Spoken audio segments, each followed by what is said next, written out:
It's pretty incredible when you think about it. In the span of just one lifetime, Britain was completely reinvented. We're talking about the story of how a nation that ruled a quarter of the entire planet basically traded its empire for a national health service. So, how on earth did a shift that massive actually happen? Well, let's get into it. So picture this. It's 1901. Britain is, without a doubt, the global superpower. It's the confident, beating heart of this gigantic empire where the sun, as they said, never set. Now, fast forward just 50 years to 1951. It's a completely different nation, one that's healing from two devastating world wars and looking inward, trying to build a fairer society right from the ashes. How did so much change so fast? All right, so our story really kicks off in the Edwardian era. On the surface, this was an age of supreme confidence, elegance, and just unimaginable wealth for some. But all that glitter was really just hiding some deep, deep fault lines that were running right underneath. I mean, this really paints a picture of two completely different Britons, doesn't it? On one hand, you have the aristocracy living this life of lavish country houses and strict social seasons. It's a world of almost fictional luxury. And on the other hand, you've got millions of people crammed into industrial slums putting up with just brutal working conditions.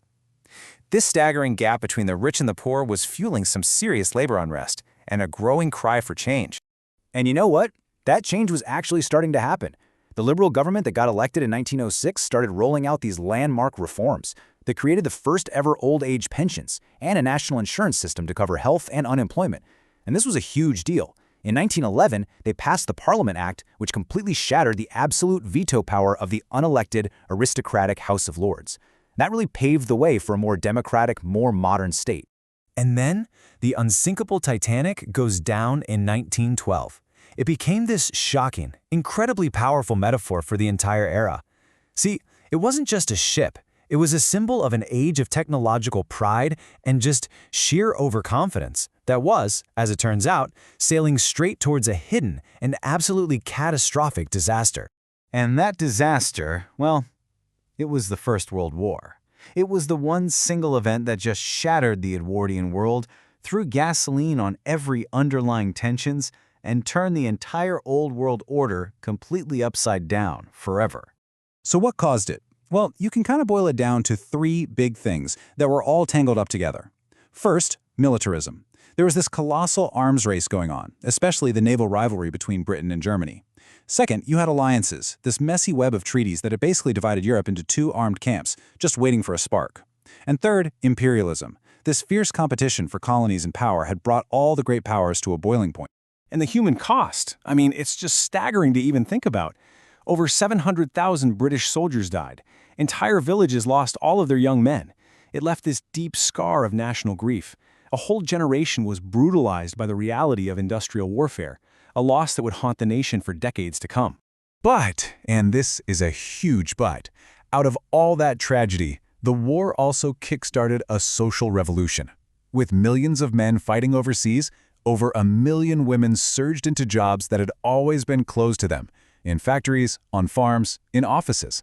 This seismic shift completely challenged traditional gender roles and gave a powerful boost to the cause for women's rights. The government promised that all this sacrifice wouldn't be for nothing. They pledged to build a land fit for heroes.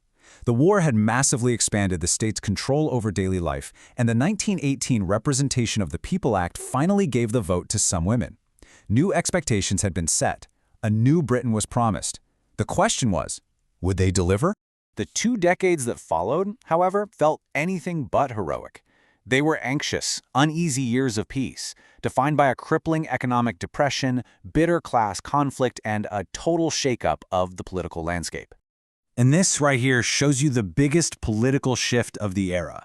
The Liberal Party, once this dominant force, was just torn apart by the war.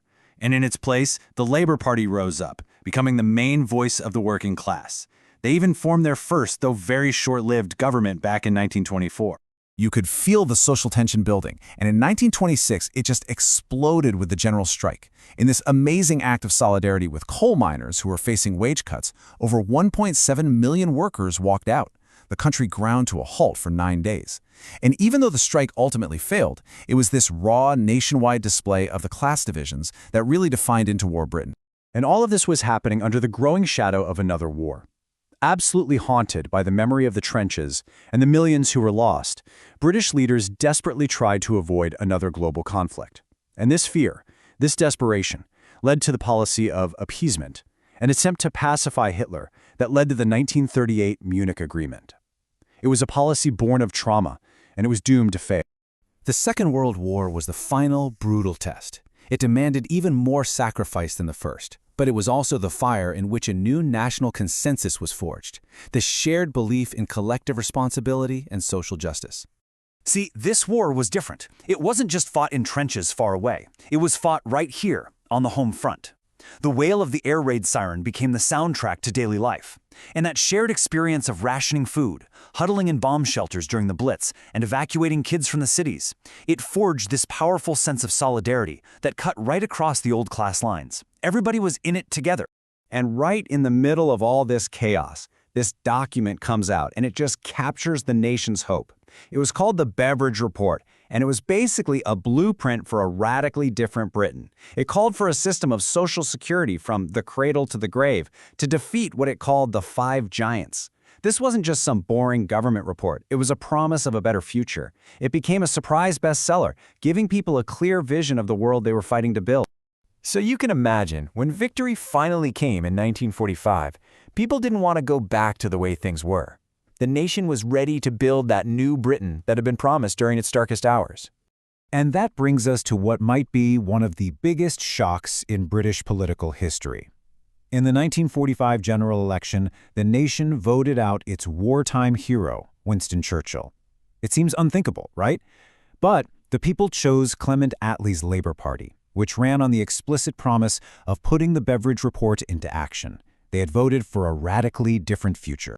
And the Attlee government delivered. They built the pillars of the modern welfare state. They nationalized key industries like coal and railways. They kicked off a massive council housing program to build new homes. They established comprehensive social security, and then their crown jewel in 1948 was the National Health Service, the NHS, providing free health care for all. This was nothing short of a social revolution.